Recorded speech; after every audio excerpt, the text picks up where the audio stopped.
വീട്ടിലെത്തിയ ആദ്യയോട് ഔട്ട് ഹൗസിൽ പേയിങ് ഗസ്റ്റായി പുതിയ താമസക്കാർ വന്നിട്ടുണ്ടെന്നും ഇനി ആരെയും അവിടേക്ക് താമസിപ്പിക്കാൻ വേണ്ടി വിളിച്ചു കൊണ്ടുവരേണ്ട ആവശ്യമില്ലെന്ന് നന്ദിനി അമ്മ പറഞ്ഞു. പക്ഷെ പുതിയ താമസക്കാരൻ ആരാണെന്ന് മാത്രം നന്ദിനി അവരോട് പറഞ്ഞിരുന്നില്ല. പക്ഷെ അവൻ അതിൻ്റെ ആവശ്യമൊന്നുമില്ലായിരുന്നു. എല്ലാം അങ്ങ് മണത്ത് കണ്ടുപിടിച്ചോളും. അവൻ്റെ മുറിയിലെ ബാൽക്കണിയിൽ നിന്ന് നോക്കിയാൽ ഔട്ട് ഹൗസിലെ ഒരു മുറിയും ബാൽക്കണിയൊക്കെയും ശരിക്കും കാണാം. അവിടുന്ന് ഒച്ചയും അനക്കവും കേട്ടു എന്നല്ലാതെ ആരെയും പുറത്ത് കണ്ടതുമില്ല. അങ്ങനെ രാത്രി എല്ലാവരും ഉറങ്ങാൻ വേണ്ടി കാത്തിരിക്കുകയാണ് ആദി. 12 മണി കഴിഞ്ഞതും 2 വീടിൻ്റെയും വെളിച്ചമൊക്കെ അണഞ്ഞു തുടങ്ങി. ആദി പതിയെ മുറിയിൽ നിന്നും പുറത്തിറങ്ങി എങ്ങനെയൊക്കെയോ ഔട്ട് ഹൗസിൻ്റെ കോമൺ ബാൽക്കണിയിലൂടെ വീടിനകത്ത് കയറി. അവരുടെ തന്നെ വീടായതുകൊണ്ട് അവന് പിന്നെ തപ്പി തടയേണ്ട ആവശ്യമൊന്നുമില്ലായിരുന്നു. ഏതായിരിക്കും പ്രിയയുടെ മുറി എന്ന് ആലോചിച്ച് നിന്നപ്പോഴാണ് ഒരു മുറി മാത്രം ലോക്കല്ല എന്നവൻ മനസ്സിലാക്കുന്നത്. ഇനിയിപ്പോൾ 3 കൂടി ഒരു മുറിയിലായിരിക്കുമോ കിടത്തം? ഞാനിനി പലതിനും സാക്ഷ്യം വഹിക്കേണ്ടി വരുമോ എന്നും മനസ്സിൽ കരുതി പിന്നെ വരുന്നിടത്ത് വെച്ച് കാണാം എന്നും പറഞ്ഞ് മുറിക്കകത്ത് കയറി.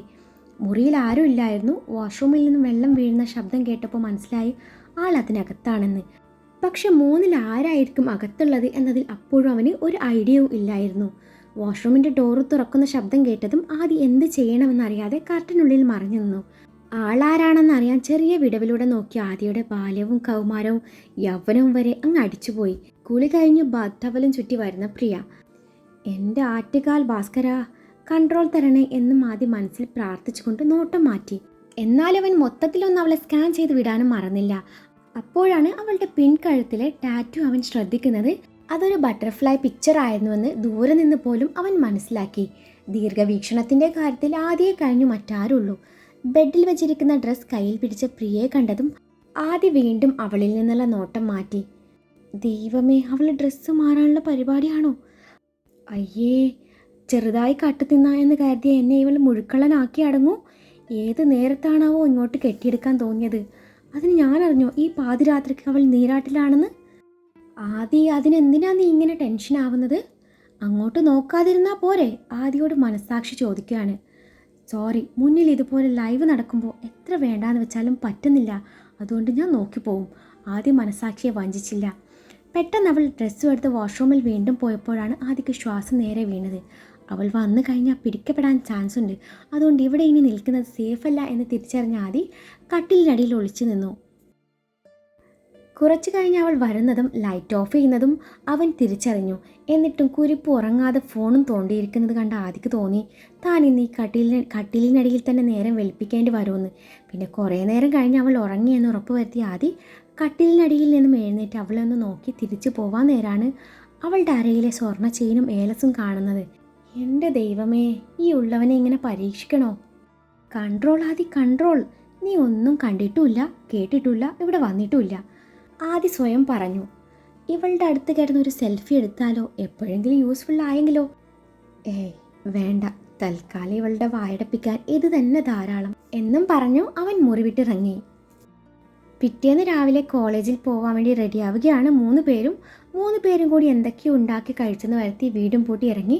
പ്രിയയ്ക്ക് വേണ്ടിയിട്ടാണ് പൂജയും മിന്നുവും വീട്ടിൽ താമസിക്കാതെ അവളുടെ കൂടെ താമസിക്കുന്നത്. പൂജ അവളുടെ ചെറുപ്പം തൊട്ടേയുള്ള കൂട്ടുകാരിയാണ്. മിന്നുവിനെ +1 പഠിക്കുന്ന ടൈമിൽ കിട്ടിയതാണ്. അങ്ങനെ അവർ വീടും പൂട്ടി പുറത്തിറങ്ങി.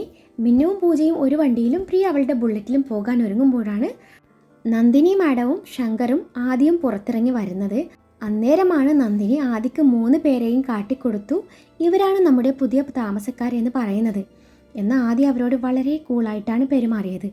മിന്നുവിനോടും പൂജയോടും എന്തൊക്കെയോ പറഞ്ഞ് ചിരിക്കുന്ന ആദിയോട് നന്ദിനി പറഞ്ഞു, ആദി നീ വരുന്നില്ലേ? നിൻ്റെ വണ്ടി സർവീസിന് വെച്ചിരിക്കുകയാണല്ലോ, ശങ്കർ നമ്മളെ ഡ്രോപ്പ് ചെയ്തോളും. അത് കുഴപ്പമില്ല അമ്മ, നിങ്ങൾ പോയിക്കോളൂ. ചിൽ മമ്മി ചിൽ, ഞാനേ ഇവരുടെ ആരുടെയെങ്കിലും കൂടെ വന്നോളാം. ഞങ്ങളിപ്പോൾ ഫ്രണ്ട്സാണ് അമ്മ, ഡോണ്ട് വറി.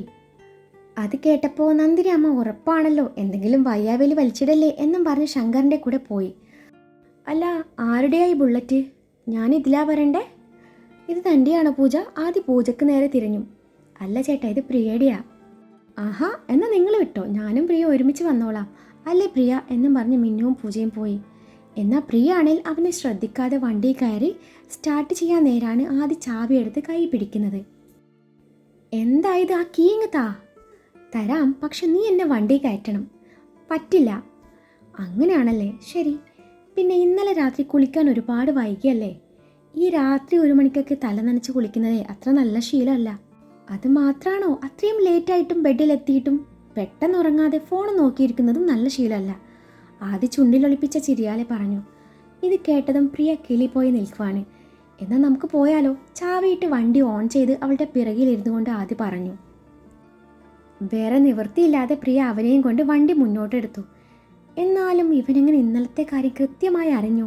ഇനി ഇവൻ വല്ല ക്യാമറയും വെച്ച് കാണുമോ? പ്രിയ മനസ്സിൽ വിചാരിക്കുകയാണ്. പ്രിയ അവനോടുള്ള ദേഷ്യത്തിൽ വണ്ടിയെ കൊണ്ട് കുതിച്ചു പാഞ്ഞു. താൻ നല്ല അടിപൊളിയായി ബുള്ളറ്റ് ഓടിക്കൂലേ? കൊള്ളാം. പിന്നെ തൻ്റെ ആ പിൻകഴുത്തിലെ ടാറ്റു ഇല്ലേ, അത് കൊള്ളാട്ടോ, നല്ല ഡിസൈൻ. എവിടെ നിന്നത് ചെയ്തത്?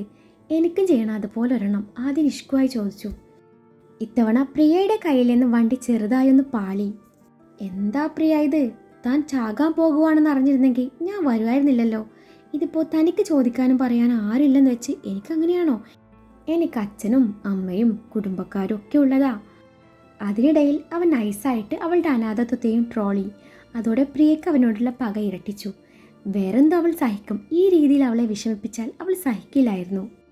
പ്രിയ പിന്നെ വണ്ടി ശ്രദ്ധിച്ച് ഓടിക്കാൻ തുടങ്ങി. എന്നിട്ട് ആദ്യം വിടാനൊരുക്കല്ല. തൻ്റെ വെളുത്ത മേനിയിലെ ആ കുഞ്ഞു പൂമ്പാറ്റയെ കാണാൻ വല്ലാത്ത അഴകന്യ കേട്ടോ. അത് കേട്ട പ്രിയക്ക് അവനെ കൊല്ലാനുള്ള ദേഷ്യം തോന്നി. കോളേജിലെത്തിയതും പ്രിയയുടെ ബൈക്കിൻ്റെ പിറകിൽ നിന്ന് ഇറങ്ങുന്ന ആദ്യയെ എല്ലാവരും ഒന്ന് നോക്കി. ഇറങ്ങാൻ നേരം ആദ്യ വീണ്ടും അവൾക്കൊരു ഡോസ് കൊടുക്കാനും മറന്നില്ല. ആ പ്രിയ, തനിക്ക് ഉറക്കത്തിൽ എഴുന്നേറ്റ് നടക്കുന്ന ശീലമുണ്ടല്ലേ? അതിനാണോ അരയിൽ ആ ഏലസ്? അതും കൂടി കേട്ടതും പ്രിയ ആകെ ഷോക്കേറ്റ അവസ്ഥയിലായിരുന്നു. അവളുടെ മുഖം വിളറി വെളുത്തു. അതെ, ശരിയാണ്, സംശയിക്കേണ്ട. ഇന്നലെ തൻ്റെ മുറിയിൽ ഞാനും വന്നിരുന്നു. കുളി കഴിഞ്ഞുള്ള ആ സീനും കണ്ടു, പിന്നെ ഉറങ്ങിക്കഴിഞ്ഞുള്ള ആ സീനും കണ്ടായിരുന്നു. രണ്ടും പൊളിയാ. താങ്ക് യു, ഞാനിത് ആരോടും പറയില്ല കേട്ടോ. എന്നാൽ പോട്ടെ. അതും പറഞ്ഞ് അവൻ അവിടെ നിന്ന് പോയി. ഇത് കേട്ട പ്രിയക്ക് ദേഷ്യവും സങ്കടവും ഒരുമിച്ച് വന്നു.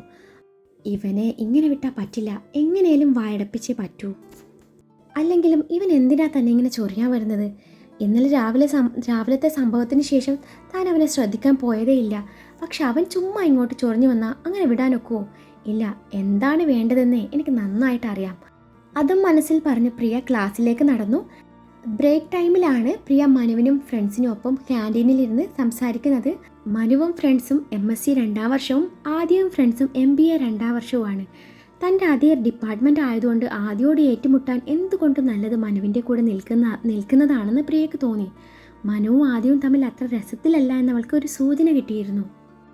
സത്യം പറഞ്ഞാൽ അവൻ ഇന്നലെ പ്രിൻസിയുടെ മുന്നിൽ വെച്ച് അങ്ങനെയൊക്കെ പറഞ്ഞപ്പോൾ ഞാൻ കരുതി പ്രിയ അവൻ്റെ ലവറാണെന്ന്.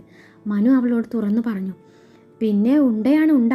ഇന്നലെ ഞാൻ അവനോട് കുറച്ച് റഫായി പെരുമാറിയത് തൊട്ടേ അവൻ എന്നെ ചൊറിഞ്ഞുകൊണ്ട് നിൽക്കുക. എനിക്കാണെങ്കിൽ ഈ ചൊറിയന്മാരെ കണ്ണെടുത്താൽ കണ്ടുകൂടാ. എനിക്കവനെ ഒന്ന് തോൽപ്പിക്കണം. എൻ്റെ മുന്നിൽ അവൻ തല താഴ്ത്തി നിൽക്കുന്നത് എനിക്കൊന്ന് കാണണം. പ്രിയയുടെ ഉള്ളിൽ ആദ്യയോടുള്ള പകയെരിഞ്ഞു. അതിന് പ്രിയ തന്നെ വിചാരിക്കണം. മനുവിൻ്റെ കൂട്ടുകാരനായ പ്രകാശ് പറഞ്ഞു. ഞാൻ വിചാരിച്ചിട്ട് നടക്കുമെങ്കിൽ ഞാൻ നിങ്ങളുടെ സഹായം ചോദിക്കുമായിരുന്നു. പ്രിയ, ഞങ്ങൾ പറയുന്നത് ശ്രദ്ധയോടെ കേൾക്ക്. Next month college union election വരുന്നുണ്ട്. നമ്മുടെ എതിർ പാർട്ടിയാണ് ആദി. പ്രിയ ഏത് പാർട്ടിയാണ്? പ്രകാശ് ചോദിച്ചു. എനിക്കങ്ങനെ പാർട്ടിയോടൊന്നും താല്പര്യമില്ല. എനിക്കവനെ തോൽപ്പിക്കണം, അത്രയേ ഉള്ളൂ. എങ്കിൽ കേട്ടോളൂ, അവൻ SFK സ്ഥാനാർത്ഥിയാണ്. ഞങ്ങൾ DSUവും. ഈ വർഷവും ചെയർമാൻ പോസ്റ്റിലേക്ക് അവൻ മത്സരിക്കും. എതിർ സ്ഥാനാർത്ഥി ഞാനും. അതിന് ഞാനെന്ത് വേണം? പ്രിയ താല്പര്യമില്ലാത്ത മട്ടി പറഞ്ഞു. പ്രിയ ഈ ഒരു മാസത്തിനുള്ളിൽ അവനുമായി അടുക്കണം.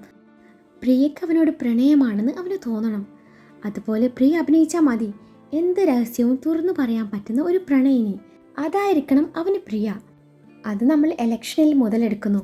പ്രത്യക്ഷത്തിൽ പ്രിയ അവരുടെ ആളാണെന്നേ തോന്നാൻ പാടുള്ളൂ. അവരുടെ നീക്കങ്ങൾ പ്രിയ എന്നോട് പറയണം.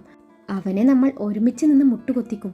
തോറ്റു തുന്നം ഭാര്യ അവനോട് പ്രിയ പറയണം, ഞാൻ നിന്നെ സ്നേഹിച്ചിരുന്നില്ല എന്ന്. അവിടെ കാണാൻ നിനക്ക് മുന്നിൽ തല താഴ്ത്തി നിൽക്കുന്ന ആദ്യയെ. എങ്ങനെയുണ്ട് നമ്മുടെ പ്ലാൻ? മനു അവരുടെ പ്ലാൻ വ്യക്തമാക്കി. പ്ലാനൊക്കെയും കൊള്ളാം, പക്ഷേ റിസ്ക്കാണ്. പെട്ടെന്ന് കയറി അവനോട് പ്രേമം അഭിനയിച്ചാൽ അവന് ഡൗട്ട് അടിക്കില്ലേ? അത് പാടില്ല, പതുക്കെ മതി. പക്ഷെ നമ്മുടെ മുന്നിൽ സമയം കുറവാണ്. പ്രിയ അതുകൂടി ആലോചിച്ചിട്ട് വേണം ഓരോന്ന് ചെയ്യാൻ. ഈ ഡീലിന് എനിക്ക് സമ്മതമാണ്. മനുവുമായി ഡീൽ ഉറപ്പിച്ച പ്രിയ അവിടെ നിന്ന് പോയതും മനുവിൻ്റെയും കൂട്ടുകാരുടെയും ഉള്ളിൽ നിഗൂഢമായ ചിരി വിരിഞ്ഞു. ഇതേ സമയം ഇന്നലെ രാത്രി എന്താണ് നടന്നത് എന്നറിയാൻ വേണ്ടി കൂട്ടുകാർ ആദ്യയെ വളഞ്ഞു വെച്ചിരിക്കുകയാണ്. ആദ്യയാണെങ്കിൽ പിടികൊടുക്കുന്നില്ല. താൻ ഇന്നലെ അവിടെ പോയില്ല, പോവാൻ പറ്റിയില്ല എന്ന് പറഞ്ഞ് ഒഴിഞ്ഞു മാറി ആദ്യ ശ്യാം ഒന്ന് ഇരുത്തി നോക്കി അല്പം മാറി നിന്ന് സംസാരിച്ചു. മോനെ ആദി, നീ ഇന്നലെ അവിടെ പോയി എന്നും അവിടെ എന്തോ ഒന്ന് നടന്നു എന്നും എനിക്ക് നന്നായിട്ടറിയാം. പുറത്ത് പറയാൻ പറ്റാത്ത എന്തോ ഒന്ന് നടന്നിട്ടുണ്ട്. അത് നിന്റെ മുഖം കണ്ടാലും അറിയാം. എടാ, അതൊരു പെൺകുട്ടിയാണ്. എനിക്കുണ്ട് അവളുടെ പ്രായത്തിലൊരു പെങ്ങൾ. അതുകൊണ്ട് നിന്റെ തറപരിപാടിയൊന്നും ആ കുട്ടിയോട് കാണിക്കല്ലേ. നിനക്ക് അവളോട് അത്രയ്ക്കും താല്പര്യമാണെങ്കിൽ അങ്ങ് പ്രേമിച്ചേക്ക്, ശ്യാം ചിരിയോടെ പറഞ്ഞു.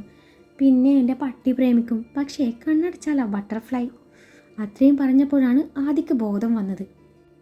ബട്ടർഫ്ലൈയാ? സത്യം പറയടാ. ഒന്നുമില്ല, നീ അതൊന്ന് വിട്. ആദ്യ വിഷയം മാറ്റി. ആദ്യയോട് അടുക്കാനുള്ള ഒരു പ്ലാൻ പ്രിയയും മനുവും തയ്യാറാക്കിയിരുന്നു. അതിൻ്റെ ഭാഗമായിട്ടാണ് അന്ന് വൈകുന്നേരം മനുവിൻ്റെ ക്ലാസ്സിലെ ജെറിയുമായി പ്രിയ ഉടക്കുന്നത്. അതൊരു സ്ക്രിപ്റ്റഡ് ഉടക്കായിരുന്നു. രണ്ടാളും കാര്യമായി തർക്കിക്കുന്നു. അതിനിടയിൽ ജെറി പ്രിയയുടെ കൈ കയറി പിടിക്കുന്നു. അപ്പോഴാണ് അവൾ അവനിട്ടൊന്ന് പൊട്ടിക്കുന്നത്. അതോടെ ജെറി അവളുടെ നേരെ അടുക്കുമ്പോൾ പ്രിയ അവനിൽ നിന്ന് രക്ഷപ്പെട്ട് ഓടുകയാണ്. കണ്ടാൽ ഇത് സ്ക്രിപ്റ്റഡ് ആണെന്ന് പറയായിരുന്നില്ല, അത്രയ്ക്കും ഒറിജിനാലിറ്റി ആയിരുന്നു. ഓടി ഓടി പ്രിയ ആരുടെയോ നെഞ്ചിൽ തട്ടി നിന്നു. അത് ആദ്യമാണെന്ന് തിരിച്ചറിഞ്ഞ പ്രിയ അവനെ ഒന്ന് നോക്കി. അങ്ങനെ ചെറിയ ആദ്യം ഫ്രണ്ട്സും പഞ്ഞിക്കിടുവാണ്. അങ്ങനെ പ്രിയയെ രക്ഷിച്ച് ആദ്യം അവിടെ നിന്ന് പോവാൻ നേരം അവളൊന്ന് തിരിഞ്ഞു നോക്കുന്നുണ്ട്. ഒരു താങ്ക്സ് പറഞ്ഞ് അവനോട് ഫ്രണ്ട്ഷിപ്പ് സ്റ്റാർട്ട് ചെയ്യാം എന്നായിരുന്നു പ്രിയയുടെ പ്ലാൻ. പക്ഷെ ഇപ്പം വേണ്ട, 2 ദിവസം കഴിഞ്ഞ് പറയാം. അതുവരെ അവൻ തന്നെ ചൊറിഞ്ഞാലും എല്ലാം കേട്ട് നിൽക്കണം എന്നവൾ തീരുമാനിച്ചു. 2 ദിവസത്തിന് ശേഷം 2 മാസത്തെ ലീവ് എടുത്തിരുന്ന രേവതി മാഡം കോളേജിൽ ജോയിൻ ചെയ്തു. നയനയുടെ പപ്പയുടെ അനിയത്തിയാണ് രേവതി മാഡം. അന്ന് ഒരുമിച്ചാണ് രേവതിയും നയനയും കോളേജിലെത്തിയത്. പ്രിയയുടെ അതേ ക്ലാസ്സിൽ തന്നെയാണ് നയനയും. സയൻസ് ഡിപ്പാർട്ട്മെൻറ്റ് ഹെഡായിരുന്നു Revathi madam. Commerce department head Nandini മാഡവും. നന്ദിനി മാഡവും രേവതി മാഡവും ചെറുപ്പം മുതലെയുള്ള കൂട്ടുകാരികളാണ്. നയനയെ രേവതിക്ക് വലിയ കാര്യമാണ്. അവൾ എന്ത് പറഞ്ഞാലും രേവതി അതുപോലെ അനുസരിക്കും. പീരീഡ്സിൻ്റെ വയറുവേദന ആയതുകൊണ്ട് പ്രിയ അന്ന് കുറച്ച് വൈകിയാണ് എഴുന്നേറ്റത്. താൻ റെഡിയാകുമ്പോഴേക്കും വൈകാൻ സാധ്യതയുണ്ട്. അതുകൊണ്ട് മറ്റുള്ളവരുടെ ക്ലാസ് കൂടി കളയുന്നത് എന്തിനാ എന്ന് കരുതി പ്രിയ അവരോട് പോയിക്കോളാൻ പറഞ്ഞു. ലീവ് എടുത്ത് ഒറ്റയ്ക്കിരിക്കാൻ അവൾക്കും താല്പര്യമില്ലായിരുന്നു. അതിനാൽ അവൾ പതുക്കെ റെഡിയായി തുടങ്ങി.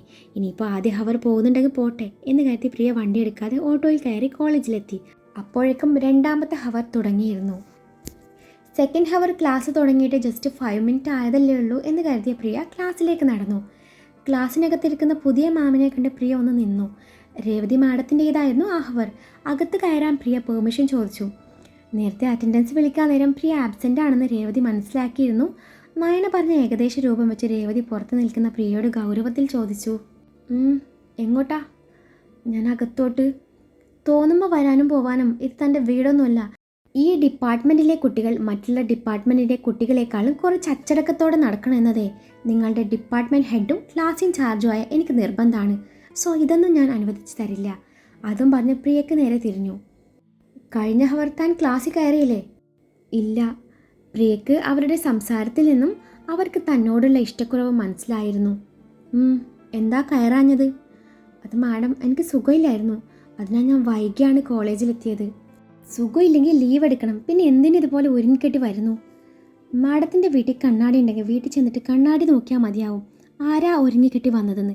സോറി മാഡം, എനിക്കിന്ന് മാഡത്തിൻ്റെ ക്ലാസ്സിലിരിക്കണമെന്നില്ല എന്നും പറഞ്ഞ് പ്രിയ ദേഷ്യത്തോടെ അവിടെ നിന്ന് നടന്നകന്നു. അത് കേട്ട രേവതിക്ക് അവളോട് ദേഷ്യം ഇരട്ടിച്ചു. പ്രിയ വരാന്തയിലൂടെ നടന്ന് കോളേജിന് പുറത്തെത്തി. അപ്പോഴാണ് ആദ്യം നന്ദിനി മാഡവും തമ്മിൽ എന്തോ സംസാരിക്കുന്നത് അവൾ കാണുന്നത്. അവളത് ശ്രദ്ധിക്കാൻ പോയില്ല. എന്താ അമ്മ ഇത്?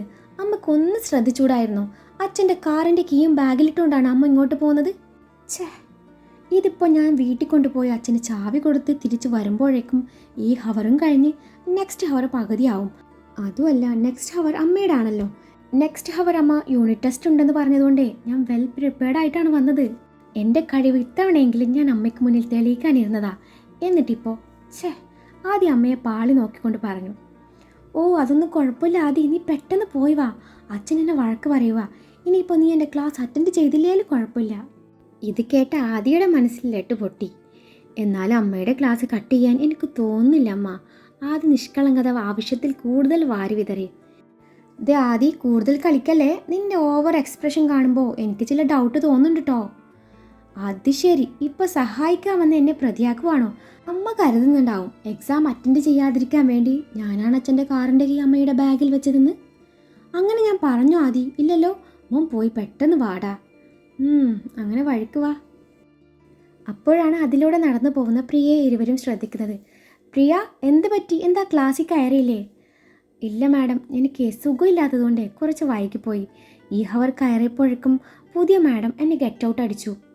പുതിയ മാഡോ? അതാരാ? നന്ദിനി സംശയത്തോടെ ചോദിച്ചു. പേരറിയില്ല, കുറച്ച് ജാടയുള്ളൊരു മാഡം. ഓ, നമ്മുടെ രേവതി ആൻറ്റി ആയിരിക്കും അമ്മ.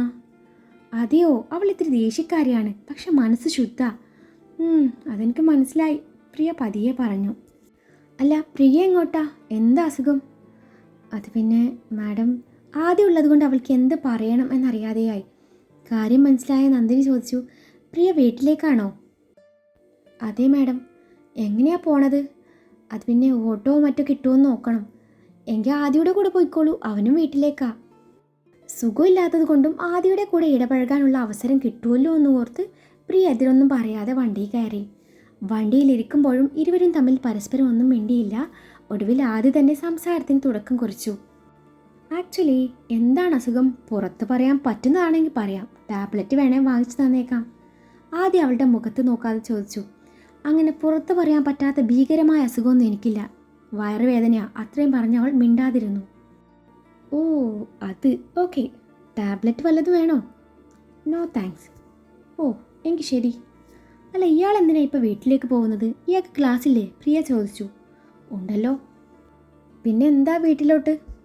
അച്ഛൻ്റെ കാറിൻ്റെ കീ അമ്മയുടെ ബാഗിലുണ്ടായിരുന്നു. അച്ഛൻ പോവാൻ നേരം കീയില്ല, അതുകൊണ്ട് ഞാൻ കൊണ്ടു കൊടുത്തിട്ട് വരാമെന്ന് വിചാരിച്ചു. സത്യം പറഞ്ഞാൽ ആ കീ ഞാൻ തന്നെ അമ്മയുടെ ബാഗിലിട്ടത്, അത് വേറെ കാര്യം. ഇയാൾക്കെന്താ വട്ടാണോ? അങ്ങനെ ഒന്നും കാണാതെ ഒന്നും ചെയ്യാറില്ല ഈ സാഗർ കോട്ടപ്പുറം. നെക്സ്റ്റ് ഹവർ എൻ്റെ അമ്മയുടെയാ. പുള്ളിക്കാരി യൂണിറ്റ് ടെസ്റ്റ് നടത്തുമെന്നാണ് പറഞ്ഞിരിക്കുന്നത്. എക്സാമിന് മാർക്ക് കുറഞ്ഞ അമ്മ ഇമ്പോസിഷനും തരും, കണ്ടുപൊട്ടുന്ന ചീത്തയും പറയും. ഞാനാണേലും ഒരക്ഷരം പഠിച്ചിട്ടുമില്ല. ക്ലാസ് കട്ട് ചെയ്യാന്ന് വെച്ചാൽ അതും പറ്റില്ലല്ലോ. ക്ലാസ്സിൽ അമ്മയും മോനും എന്നൊന്നുമില്ല. മഹാ അലമ്പാണമ്മ. എന്തൊരു സ്ട്രിക്റ്റ് ആണെന്നോ. ഇനിയിപ്പോൾ കണ്ണു തുറന്ന് ഉറങ്ങാന്ന് വെച്ചാൽ അതിനും സമ്മതിക്കില്ല. പിന്നെ എക്സാമിൽ നിന്ന് രക്ഷപ്പെടാൻ വേണ്ടി ഞാൻ നോക്കിയിട്ട് ഇതേ ഒരു വഴി കണ്ടുള്ളൂ. ഇനി ഞാൻ തിരിച്ചു പോകുമ്പോഴേക്കും എക്സാം തീർന്നു കാണും. അമ്മയ്ക്ക് ഡൗട്ടും കാണില്ല, ഞാൻ ആരാ മോൻ. അത് കേട്ട പ്രിയ ചിരിച്ചുപോയി. അപ്പോൾ പഠിക്കാൻ മടിയാണല്ലേ? ചെറുതായി, പക്ഷെ സപ്ലി ഒന്നും ഇല്ല കേട്ടോ. ഫൈനൽ എക്സാം ആകുമ്പോഴേക്കും ഇത്തിരി ഡീസൻ്റ് ആവും. തനിക്ക് വേറെ വല്ലതും വേണോ? അവൻ്റെ ചോദ്യം മനസ്സിലായ അവൾ വേണ്ടത് തലയനക്കി. വീട്ടിലെത്തിയപ്പോഴേക്കും ശങ്കർ ഗേറ്റിനരികിൽ തന്നെ ഉണ്ടായിരുന്നു. കീയും വാങ്ങി അയാൾ പെട്ടെന്ന് വണ്ടി എടുത്തുകൊണ്ട് പോയി. ആദ്യം തന്നെയാണ് പ്രിയക്ക് ഡോർ തുറന്നു കൊടുത്തത്. ആദിയുടെ ഫോൺ നമ്പർ എങ്ങനെയാ കിട്ടുക? ചോദിക്കാൻ പറ്റില്ലല്ലോ, എന്ത് ചെയ്യും എന്നും സംശയിച്ച് നിന്നപ്പോഴാണ് പ്രിയക്കൊരു ബുദ്ധി തോന്നുന്നത്. ഇറങ്ങാൻ നേരം ഫോൺ മനഃപൂർവ്വം വണ്ടിയിൽ മറന്നു വെച്ച് ഇറങ്ങി. അകത്തെത്തിയ പ്രിയ ഫോൺ കാണാഞ്ഞത് തിരയുന്നത് പോലെയൊക്കെയും ചെയ്തു. അന്നേരമാണ് ആദ്യം പറയുന്നത്, നമ്പർ പറ, ഞാൻ കോൾ ചെയ്ത് നോക്കാമെന്ന്. ഇത് തന്നെയാണ് അവൾ ഉദ്ദേശിച്ചത്. അങ്ങനെ ആദ്യം കോൾ ചെയ്ത് നോക്കുമ്പോൾ ഫോൺ റിങ് ചെയ്യുന്നത് തൻ്റെ കാറിൽ നിന്നാണെന്ന് മനസ്സിലാക്കി അവൾക്ക് ഫോൺ കൊടുത്ത് അവൻ്റെ വീടിനുള്ളിലേക്ക് പോവുകയാണ്. എടി കള്ളി, ഫോൺ നമ്പർ വേണമെങ്കിൽ നേരിട്ട് ചോദിച്ചൂടെ? അതിന് പകരം ഡ്രാമ കളിച്ചാൽ ഞാൻ കണ്ടുപിടിക്കില്ലെന്ന് കരുതിയല്ലേ? അതും മനസ്സിൽ പറഞ്ഞ അവൻ നേരെ പോയത് കിച്ചണിലേക്കാണ്. ഫ്രിഡ്ജിൽ നിന്നും വെള്ളത്തിൻ്റെ ബോട്ടിലെടുത്ത് അവൻ മുറിയുടെ ബാൽക്കണിയിൽ ചെന്നിരുന്നു. കുറച്ച് കഴിഞ്ഞതും പ്രിയയും അവളുടെ മുറിയുടെ ബാൽക്കണിയിൽ വന്നിരുന്നു. ഇപ്പം 2 പേർക്കും പരസ്പരം അങ്ങോട്ടും ഇങ്ങോട്ടും കാണാം. പ്രിയ തൻ്റെ വാട്സാപ്പ് തുറന്ന് ചൊറിയൻ ആദി എന്ന് സേവ് ചെയ്ത് വെച്ച അവൻ്റെ നമ്പറിലേക്ക് ഒരു താങ്ക്സ് അയച്ചു. കള്ളിപ്പൂമ്പാറ്റ എന്ന് സേവ് ചെയ്ത നമ്പറിൽ നിന്നും അവളുടെ മെസ്സേജ് കണ്ട ആദി അവൾ ഇരിക്കുന്നിടത്തേക്ക് നോക്കി മെസ്സേജ് വായിച്ചു. കയ്യിൽ വെച്ചാൽ മതി. ആദി തിരിച്ച് മെസ്സേജ് ഇട്ട് ചിന്തിക്കാൻ തുടങ്ങി. എന്താണ് ബട്ടർഫ്ലൈക്ക് പെട്ടെന്നൊരിളക്കം? ആ മനുവിൻ്റെ കൂടെ ഇരുന്ന് എന്തൊക്കെയോ പ്ലാൻ ചെയ്യുന്നത് കണ്ടെന്ന് ഗോകുൽ പറഞ്ഞിരുന്നു. ഇനി അതിൻ്റെ ഭാഗമാണോ ഇത്? എങ്കിൽ പൊന്നു മോളെ, നിനക്ക് ആദ്യം ശരിക്കറിയില്ല. നീ പഠിച്ച സ്കൂളിലെ ഹെഡ് മാഷാണ് ഞാൻ. ഇനിയിപ്പോൾ ശരിക്കും നിനക്ക് സ്പാർക്ക് അടിച്ചെങ്കിലേ വരട്ടെ, നോക്കാലോ എനിക്കും അടിക്കുമെന്ന്. അതുവരെ ഞാനും ഇങ്ങനെ തട്ടിക്കൊണ്ടേയിരിക്കും. ഒരു മനസ്സുഖം അല്ല പിന്നെ. അപ്പോഴേക്കും പ്രിയയുടെ അടുത്ത മെസ്സേജ് വന്നു. എന്തേ ഇയാൾ തിരിച്ചു പോണില്ലേ? ഇല്ല, തന്നെ ഒറ്റയ്ക്ക് വിട്ട് പോവാൻ മനസ്സ് വരുന്നില്ല. കിടക്കട്ടെ ഒരു പഞ്ചിന്, അതും മനസ്സിൽ പറഞ്ഞ് സെൻഡ് ബട്ടൺ പ്രസ് ചെയ്തു. അത് വായിച്ചപ്പോൾ പ്രിയ അവനെ ഒന്ന് നോക്കി. നോക്കണ്ട, ഞങ്ങളുടെ താമസസ്ഥലത്ത് വെച്ച് വല്ലതും പറ്റിപ്പോയാൽ കേസിൻ്റെ പിറകെ പോകാൻ ഞങ്ങൾക്ക് സമയമില്ല കുട്ടി. ആദിയുടെ റിപ്ലൈ കണ്ട പ്രിയയുടെ കിളി പോയി. പ്രിയ തിരിച്ച് ഇങ്ങനെ ഒരു ഇമോജി ഇട്ട് കൊടുത്തു. ആ, ഇനി ഇത്തിരി പഞ്ചാരയാവാം, നോക്കാലോ അവൾ എന്താണ് ഉദ്ദേശിക്കുന്നതെന്ന്. അത് കരുതി ആദി റൂട്ട് മാറ്റി പിടിച്ചു. വയറുവേദന കുറഞ്ഞോ? എൻ്റെ എന്തെങ്കിലും ഹെൽപ്പ് വേണോ? സെൻഡ് ബട്ടൺ പ്രസ് ചെയ്തു. ആദിയോടെ ഓളെ കളി. എന്ത് ഹെൽപ്പ്? അല്ല വല്ല വേണോ? ആദ്യം മനഃപൂർവ്വം സെൻഡ് ബട്ടൺ പ്രസ് ചെയ്തു. പ്രിയ വീണ്ടും കിളിപ്പോയി നിൽക്കുവാണ്. അവൾ റിപ്ലൈ അയച്ചു, സോറി ടൈപ്പിംഗ് മിസ്റ്റേക്കാണ്. ഉലുവയും ജീരകവും തിളപ്പിച്ച വെള്ളം വേണോന്ന്. നീ വിചാരിച്ച് കാണും ഉമ്മ വേണോന്ന് ചോദിക്കുന്നതാണെന്ന് ആദ്യം മനസ്സിൽ പറഞ്ഞു. അതിന് ഇയാൾ എൻ്റെ ആരാ? പ്രിയ ഗോളടിച്ച് ഇട്ടു. ഞാൻ യേശുക്രിസ്തുവിൻ്റെ റൂൾസൊക്കെയും ഫോളോ ചെയ്യുന്ന ആളാണ്. നീ ഹാപ്പി ആയില്ലെങ്കിലും നിൻ്റെ അയൽക്കാരനെ ഹാപ്പി ആക്കുക എന്നതാണല്ലോ മൂപ്പരുടെ ഒരു രീതി. ഇയാളിപ്പം എൻ്റെ നൈബറാണല്ലോ, അപ്പോൾ ഇയാളെ ഹാപ്പി ആക്കുക എന്നത് എൻ്റെ ഉത്തരവാദിത്തമാണല്ലോ. ഓ അങ്ങനെ. ആദി ഞാൻ കോൾ ചെയ്യട്ടെ? പ്രിയ ചോദിച്ചു. എന്തിനാ? എനിക്ക് ടൈപ്പ് ചെയ്ത് മടുത്തു. എങ്കിൽ നിർത്തിക്കോ, ഞാൻ ഉറങ്ങാൻ പോവാ, ആദി പറഞ്ഞു. അയ്യോ ആദി, എനിക്ക് ബോറടിക്കുന്നു. എങ്കിൽ താനും ഉറങ്ങിക്കോ. എനിക്ക് ഉറക്കം വരുന്നില്ല. എങ്കിൽ ഇങ്ങോട്ട് പോര്. ആദ്യം നൈസായിട്ട് ഗോളടിച്ച് വിട്ടു. അത് വേണ്ട. എന്തേ, എന്നെ വിശ്വാസമില്ലേ? അതല്ല. പിന്നെ? ഒന്നുമില്ല. പ്രിയ മുഖം വീർപ്പിച്ചു മെസ്സേജ് നിർത്തി. അപ്പോഴേക്കും അവളുടെ ഫോണിൻ്റെ ഡിസ്പ്ലേയിൽ അവൻ്റെ നമ്പർ തെളിഞ്ഞു. ഹലോ, പിണങ്ങിയോ? ഇല്ല. അല്ല, തനിക്ക് പെട്ടെന്ന് എന്നോടൊരു സ്നേഹം. ഇനി എനിക്കിട്ട് വല്ല പണിയും തരാനുള്ള പ്ലാനിലാണോ? അതെന്താ ആദ്യം അങ്ങനെ ചോദിച്ചത്? ആദ്യം എൻ്റെ ഫ്രണ്ട്ഷിപ്പ് അങ്ങനെയാണ് കരുതിയത്. കഴിഞ്ഞ ദിവസം എന്നെ രക്ഷിച്ചപ്പോഴേക്കും ഒരു താങ്ക്സ് പറയാൻ കരുതിയതാ, പക്ഷെ അവസരം കിട്ടിയില്ല. സ്നേഹിക്കാൻ ആരില്ലാത്ത എനിക്ക് ആദ്യയുടെ സംസാരവും തമാശയും കേട്ടപ്പോൾ സമയം പോയതുപോലും അറിഞ്ഞില്ല. അങ്ങനെ ഞാൻ വെറുതെ സംസാരിക്കാമെന്ന് കരുതി, അല്ലാതെ എനിക്ക് വേറൊരു ഉദ്ദേശവും. ഞാൻ വെക്കുക എന്നും പറഞ്ഞ് അവൾ കോൾ കട്ട് ചെയ്തു. അവൾക്ക് അന്നേരം ചെറുതായി സങ്കടം തോന്നി. ആദ്യമായി ഇത്രയും നേരം സംസാരിച്ചിരുന്നപ്പോൾ താൻ തൻ്റെ സങ്കടങ്ങളൊക്കെയും ഒരു നിമിഷം മറന്നു പോയിരുന്നു. തൻ്റെ ലക്ഷ്യം പോലും മറന്നുകൊണ്ടാണ് അവനോട് ചാറ്റ് ചെയ്തത്. ആളൊരു ഡിഫറെൻറ്റ് ക്യാരക്ടറാണെന്ന് അവൾക്ക് തോന്നി. ഇനിയും ഓവറായി സംസാരിച്ചാൽ അവൻ ഇതുപോലെ ഇനിയും സംശയം തോന്നിയേക്കാം. അതുകൊണ്ട് മനഃപൂർവ്വം അവൾ കോൾ കട്ട് ചെയ്തതാണ്. ബാൽക്കണി ഡോർ ക്ലോസ് ചെയ്ത് ഡ്രസ്സ് മാറി അവൾ കിടന്നുറങ്ങി.